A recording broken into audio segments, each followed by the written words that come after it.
perfect squares.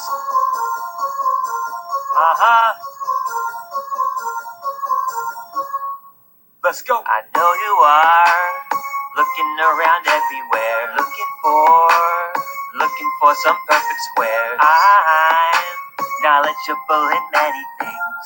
I know many things, almost everything. Give me a number. All right, welcome back to the Kearney Math Show. Thank you all for tuning in to today's episode.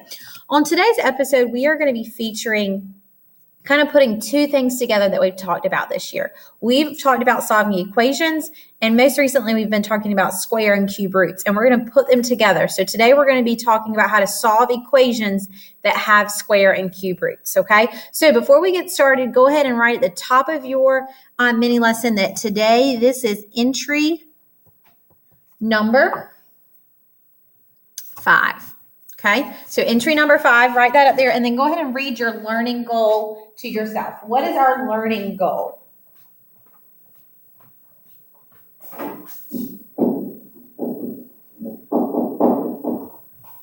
right, so by the end of today, I want you guys to be very confident and comfortable in being able to explain to someone else how to solve an equation that has square and cube roots, okay? So let's just do a quick review of just basic equations, okay? So think back, we've been doing this a little bit all year.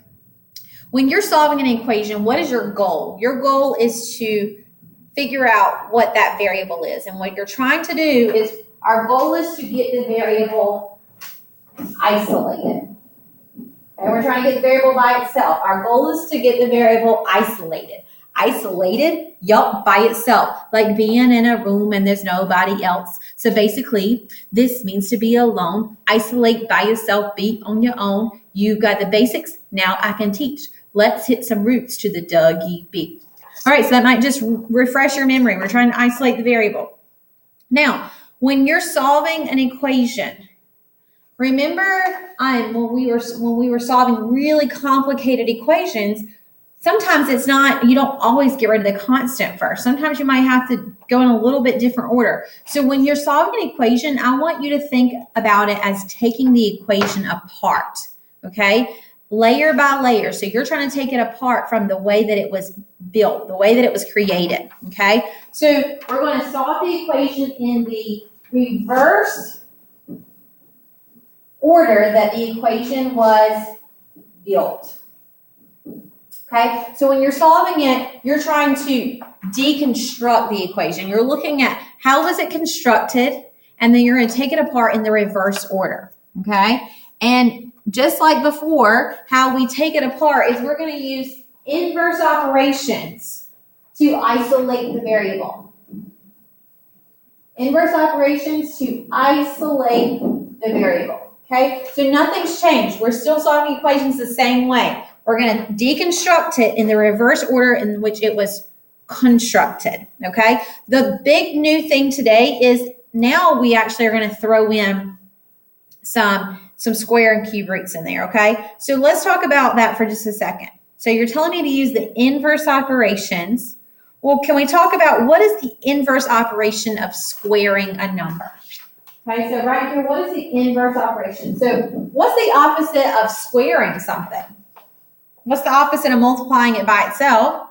The opposite would be, the inverse operation would be to take the square root of a number. So if I take the square root, take square root, okay? So anytime you have today, if you see something that's being squared, we can undo that by taking the square root, okay? So then let's ask the next question. Well, what is the inverse operation of taking the square root? What if something, if you've taken the square root of something, how would you cancel that out? Okay, the inverse operation of taking the square root of a number, opposite of a square root, is to square the number.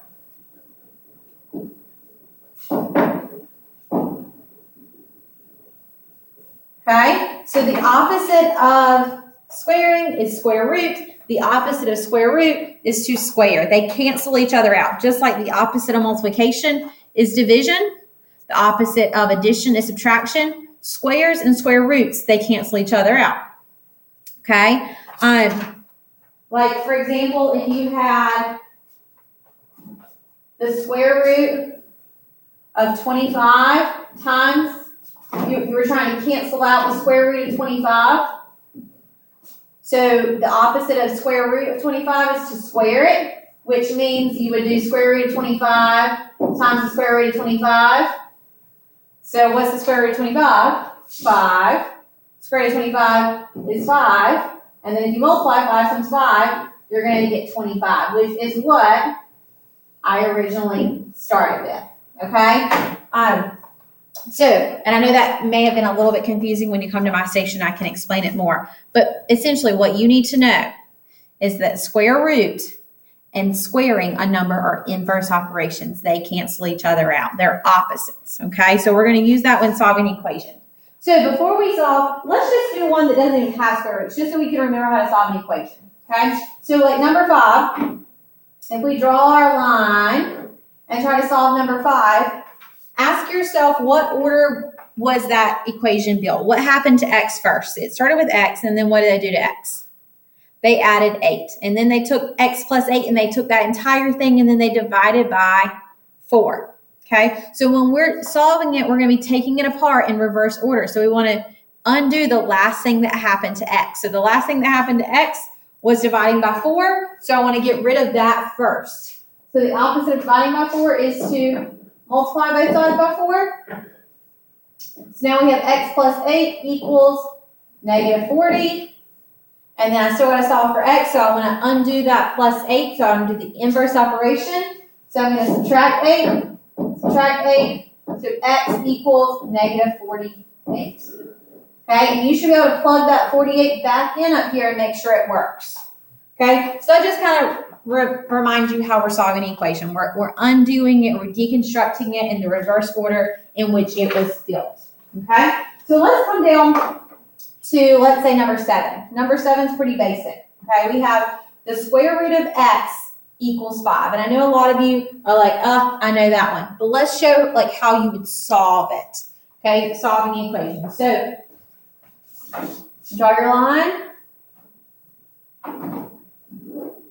Okay, so we have square root of x equals 5. So you want to ask yourself, what's happening to x? Right now, you're taking the square root. So the inverse, go back up to what we said at the top, was the inverse of taking the square root of a number. The opposite of square root is to square a number. So I'm going to square that, but whatever I do to one side, I have to do to the other. The square root and the square cancel each other out, and you're left with x equals, and then 5 squared will be 25. And of course, if you plug that back in, you see that the square root of 25 does indeed equal 5. So we're good. Okay? So square roots and squares, inverse operations, they undo each other. Okay? So now let's flip to the back. And let's do number 11 together. Okay? So I'm going to come up to number 11. And I'm going to rewrite number 11 just so I can have a little bit more room. So you guys don't have to do this. I'm just giving myself some more room. Okay, so when we solve for x, we're trying to get x by itself. We want to take it apart. So what's the first thing that happened to x? First thing is they took the square root, and then they subtracted 7. So we wanted to go in the reverse order. So we want to get rid of the last thing that happened. So the last thing that happened was minus 7. So the inverse of subtracting 7 is to add 7. And we're going to add 7. And we're left with the square root of x equals 10. And now, what's the inverse operation of taking the square root of a number? Squaring it. Okay, so we're going to square that one. Whatever I do to one side, I do to the other. The square and the square root cancel out, so I'm left with x equals 10 squared, which is 10 times 10 is 100. And of course, take it, plug it back in, check it. Square root of 100 minus 7. Square root of 100 is 10. 10 minus 7 is 3, which is what I wanted. So we're good. Okay? And I'm going to do one more with you. I'm going to do number 12 with you. This will be our last one. So number 12 says x squared minus 3 equals 33. Okay, so what's the last thing that happened to x? First thing, you squared it, then they subtracted 3. So I want to get rid of the minus 3 first. The opposite of subtracting 3 is to add 3. So now I have x squared equals 36. Okay, so I'm trying to cancel out, and I know a lot of you can probably guess what the answer is, but let's just go through the steps. What's the opposite of squaring a number? Is to take the square root.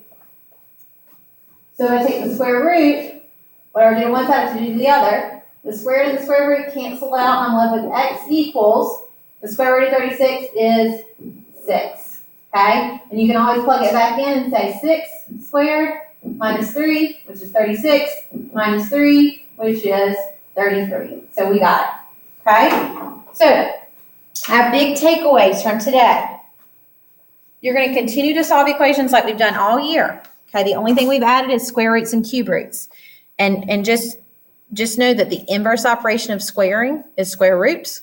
The inverse of square root is squaring. And that's the same for cubes and cube roots. Okay, so when you come to me, come to my station with one thing you've learned and one question you have, okay? And in the meantime, if you need to go back and watch the video, watch it again.